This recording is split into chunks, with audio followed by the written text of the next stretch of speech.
السلام علیکم ورحمۃ اللہ وبرکاتہ۔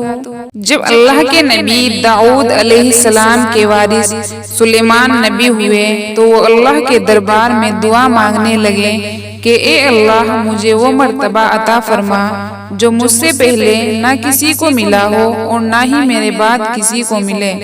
وہ دور ایک عجیب دور تھا، لوگ کالے جادو اور جنات پر زیادہ یقین رکھتے تھے۔ اللہ نے اپنے نبی سلیمان علیہ السلام کے لیے چرند پرند ہوا جنات کو مادحت کر دیا۔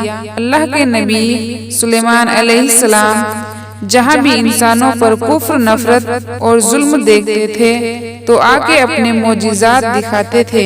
اس طرح انسان آپ کو اللہ کا نبی سمجھ کر صحیح راستے پر آ جاتے تھے، اور اگر کوئی جن انسان کے گروہ پر حملہ کرتا تھا، اس کو نقصان پہنچاتا تھا تو آپ اس کو زنجیروں میں جکڑ لیتے تھے اور آپ کا تخت سزائے کندھوں پر اٹھا کر پھرتی تھی، اور آپ آسمانوں میں پرواز کرتے تھے تو ایسے ہی آپ آسمان میں پرواز کر رہے تھے۔ اتنے میں ایک جن آ کر آپ سے کہنے لگا، اے اللہ کے نبی، زمین پر بابل کے پاس جنات کا ایک گروہ انسان پر ظلم کرتا ہے۔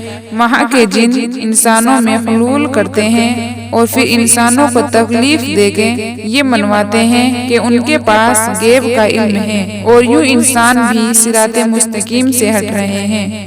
جیسے ہی اللہ کے نبی سلیمان نے اس بات کو سنا تو آپ اپنے تخت کو بابل کی طرف موڑتے ہیں اور اس گروہ کے پاس آ کے کہتے ہیں، اے تکبر میں رہنے والوں، اللہ سے ڈرو۔ جنات کا گروہ حضرت سلیمان کی طاقت سے ناواقف تھا۔ ان میں سے ایک جن لیاف کہنے لگا، ہم کسی سے نہیں ڈرتے اور ہم اپنی مرضی چلاتے ہیں، اور ان کے قبائل کے کچھ جن حضرت سلیمان کے تخت کے چاروں اور آ جاتے ہیں اور کہتے ہیں، اگر تو واقعی سچا ہے تو ہمیں قید کر کے دکھا۔ جیسے ہی اللہ کے نبی حضرت سلیمان اپنی عصا کو جنات کی طرف کرتے ہیں تو ہوا اور مٹی کا ایک عجیب طوفان اٹھتا ہے اور زمین کو چیر کر لوہا نکلتا ہے اور زنجیر میں تبدیل ہو جاتا ہے، اور وہ زنجیر ہر اس جن کی گردن پر آ پڑتی ہے۔